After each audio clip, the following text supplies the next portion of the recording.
Вначале были все-таки карандашики, кисточки, краски. Меня родители в садик, когда я в садик ходила, они меня отвели уже тогда в изо-студию. И я помню, что у меня вот такое детское воспоминание, что мне было очень стыдно, что я хожу одна из садика, а все остальные первоклассники. Мои родители, они очень много уделяли внимания вот этому развитию творческому, кроме школы. И получается, что я очень быстро, вот кроме просто рисования в изо-студии, в первом классе они меня отдали уже в музыкальную школу. Потом где-то, когда мне было 12, я начала заниматься в школе декоративно-прикладного искусства. И там вот было много чего. Мы занимались и соломкой, мне это очень не нравилось. Почему-то керамикой занимались, вот керамика мне очень нравилась. Росписью по дереву. Мне на трудах никогда не нравилось вот то, что мы там делали. И мне казалось, это все так скучно, это так обыденно, что мы тут вяжем какие-то салфетки или какие-то передники шьем. Как-то это все было не по мне. Но у меня вот в душе вот где-то грелась такая мысль, что я хочу быть художником, но я сильно никому так это не рассказывала. Но мне вот это вот как-то страшно хотелось стать именно вот художником, вот большим художником. Ну, когда-нибудь, я думаю, я этого достигну. Вот. Я, получается, когда выбирала, куда поступать, я вообще думала поступать в БГУИ на ядерную физику. Мне очень нравилась физика, астрономия, вот эти все направления, в олимпиадах участвовала. И я не думала быть художником, но мне это страшно нравилось. И вот она там, надежда где-то росла. И я еще помню, когда проходила главный корпус Академии искусств, потому что я минчанка, это достаточно часто было. Я вот проходила мимо и думала, а здесь я могла бы учиться. А потом где-то за полгода до окончания 11 класса вот меня накрыло вот перед Новым годом. Я думаю, нет, вот я должна попробовать, вот сейчас или никогда надо вот свою мечту реализовывать. И когда тогда стало, то есть у меня была такая мысль, что надо вот в академию поступать. Вот я даже еще не знала, куда. Я, когда начала думать, на какую специальность, художественный факультет я сразу не рассматривала, у меня подготовки было недостаточно. Я как-то адекватно свои силы при этом оценивала. И так получилось, что я уже лет 5 занималась вот именно в декоративном искусстве. Я немножечко понимала, что это хотя бы такое. И вот почему-то сразу тогда вот взгляд на кафедру, то есть даже не на кафедру, но на факультет дизайна и декоративно-прикладного искусства упал. В то время все хотели быть дизайнерами, а мне не хотелось быть дизайнером, потому что все хотели быть дизайнерами. И тогда осталось вот 3 варианта: керамика, костюм или текстиль. Керамикой я занималась, мне очень нравилось, но я подумала, что надо пробовать что-то новое. Костюмом мне не очень хотелось заниматься, потому что, опять-таки, где-то это близко к дизайну, а у меня вот какая-то такое вот было не то чтобы отторжение, но что-то странное какая-то была. И, в общем, решила, что я не знаю, что такое текстиль, буду пробовать. И вот что-то как-то затянуло. Я продолжаю узнавать, что такое текстиль, потому что, невозможно. Такая необъятная какая-то область. У нас было очень много ткачества, разных направлений. Было экспериментальное ткачество, и ткачество на ремизных станках, на гобеленовых станках. Разные вообще, очень разные приемы мы изучали. Но текстиль – это еще и дизайн. Это дизайн орнаментов, дизайн тканей, когда разрабатываются переплетения, структуры различные. Я узнала, что текстиль – это очень много математики. А орнаменты – это же ритмы, это повторы, это зацикленные, бесконечные повторы. Это первое, например. А второе, все эти переплетения ниток – это тоже повторы, это тоже структуры. Когда у тебя, например, полотно, это если о ручном говорить качестве, у нас полотно, например, там условно, допустим, метр, и у тебя на 10 сантиметров идет, например, 50 ниток. Тебе надо все это посчитать, сколько у тебя будет ниток на вот этот метр, и какая там должна быть структура, чтобы оно переплеталось все синхронно. Это интересно, это мозги заворачиваются вначале, когда в это погружаешься, но когда ты это понял, это просто открывает такие какие-то космические возможности. Но это надо любить.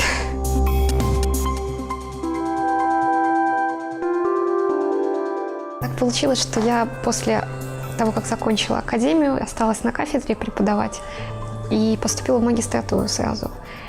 И моим руководителем был назначен ректор. И как-то так получилось, что мы до этого не пересекались, и когда я принесла ему, на первую консультацию пришла и принесла ему мои наработки, я рассказала то, о чем я хочу делать свою работу. Это была тема профессионального художественного текстиля, белорусского, современного. Михаил Григорьевич мне говорит: а как у тебя с английским? Но, как я уже сказала, у меня школа была с лингвистическим уклоном. Английский нормальное у меня состояние в английского. Ну, я как бы не стесняюсь, все хорошо. Он такой: ну, есть предложение следующим летом на стажировку в Венский институт консервации и реставрации по классу текстиля. Тебе как раз ищем кандидатов. Я сразу: да, я вообще не отказываюсь. Это было здорово. 10 дней мы там провели. И было такое очень трепетное какое-то чувство восторга, когда ты приезжаешь в другую страну, представляешь свой университет. Было здорово вот увидеть, что все, что ты изучал, что оно все не зря, оно реально есть люди в других странах, в других институтах, которые делают то же самое, у них те же проблемы. Они точно так же переживают, как их, насколько их работа будет востребована, насколько, как те же материалы, как там все это подбирать, как чистоту техники. Когда это реставрация, там еще нужно быть очень внимательным, уважительно к материалу относиться. Меня это очень вдохновило тогда. Была очень такая интересная история. Например, мы отрабатывали на вторую неделю, нам дали образцы, дали попробовать уже самим вручную что-то сделать. И когда тебе дают такой фрагмент гобелена и говорят: вот здесь потренируй стежочки. Такой: хорошо, а что это, какого времени это гобелен? Это такой 16 век, мы первокурсников на нем тренируем, все спокойно. Батик – это ручная роспись по ткани, классический батик – это роспись горячим воском. Когда происходит, мне именно это направление нравится, оно более сложное, но я не люблю легких путей.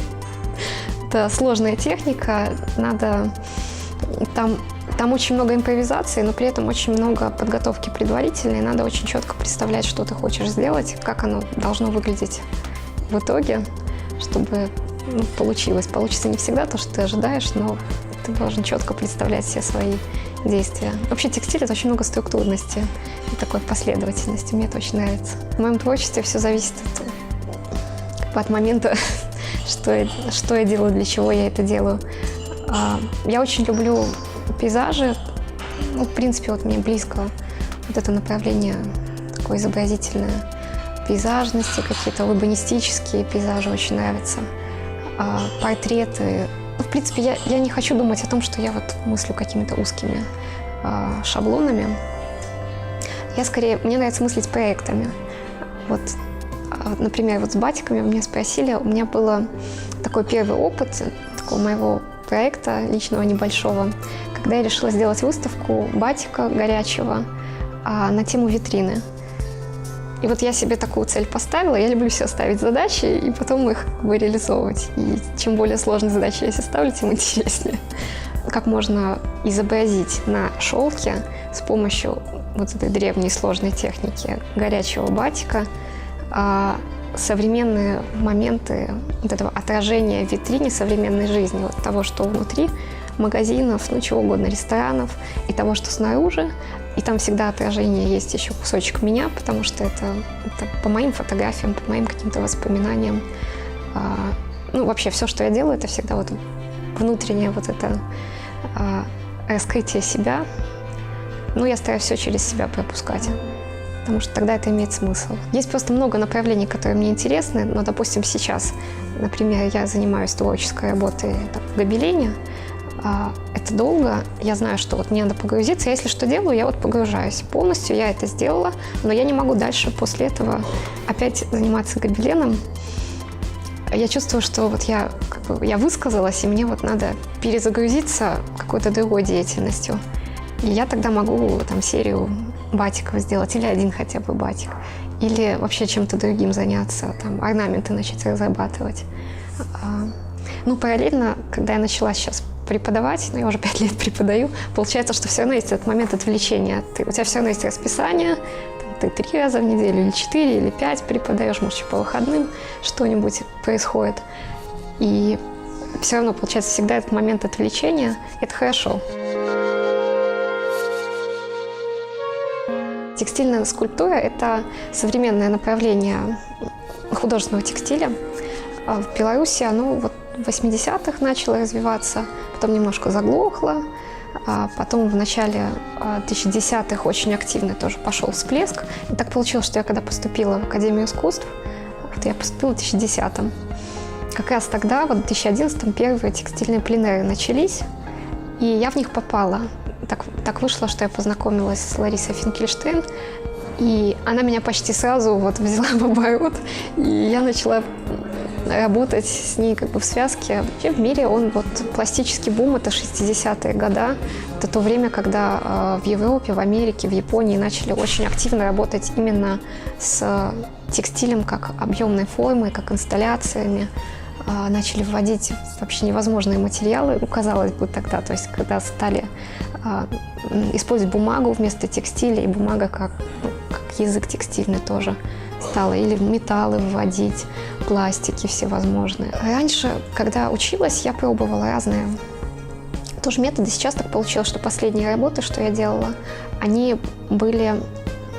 Я вводила магнитную ленту много, нашла пластиковые шнуры, которые мне очень нравятся, какую форму держат, и я их тоже ввожу. Но мои работы, мне кажется, они все-таки недостаточно экспериментальные. Они все равно где-то очень в рамках школы белорусского гобелена. У нас все-таки в Беларуси очень классическая подготовка, очень сильная. Вот именно классический гобелен монументальный повлиял на то, в каком мы состоянии сейчас находимся, то есть на то, как вот это направление в Беларуси сейчас развивается.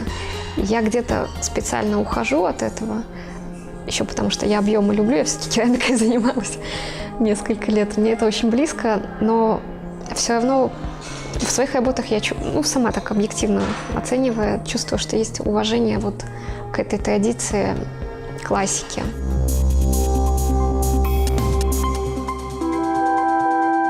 Выставка «Полароиды» весной в этом году. В прошлом, это был 2019 год, в прошлом году эта выставка, это тоже такой вызов. Я сама себе придумала, что я хочу сделать выставку в Минске.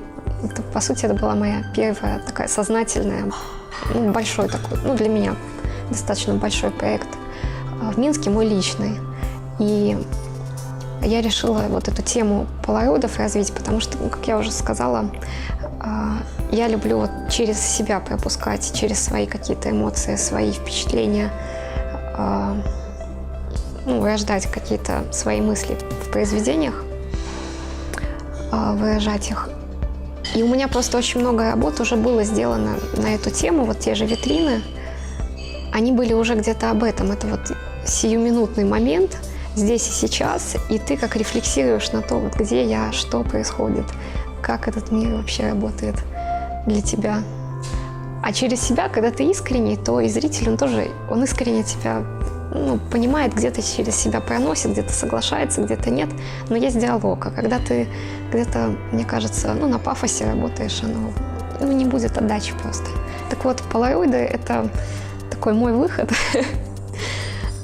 мои какие-то эмоции, мои мысли. В разных техниках там были и батики представлены, и объемные скульптуры, и чуть-чуть, скажем, инсталляции. Так, едва-едва, но это тоже было. И это такой был срез моих 9 лет работы в этой области. Последний батик, который я сделала его за неделю. И я даже не знаю, как так получилось, что она стала знаковой. Я просто вынашивала эту идею несколько лет. Там изображен этот наш кафедральный собор, вот напротив которого как раз я сижу. Просто дело в том, что я его прохожу каждый день. Работая в академии и учась, мы на Чичерина размещаемся возле оперного театра, и получается, что я каждый день его вижу. И в какой-то момент я поняла, что он меня так вдохновляет. Я в нем просто вижу Иоаннский собор. И каждый день он в разном каком-то своем, в разной ипостаси, он То он в тумане, то он весь голубями наполнен, то солнце выглянуло. Меня это как начало вдохновлять. И когда я подумала о том, какой Минск для меня, что для меня символом Минска является, я сразу подумала об этом соборе. И когда появилась идея сделать выставку, я поняла, что мне надо все равно что-то о Минске, как бы, ну, такую дань моему городу.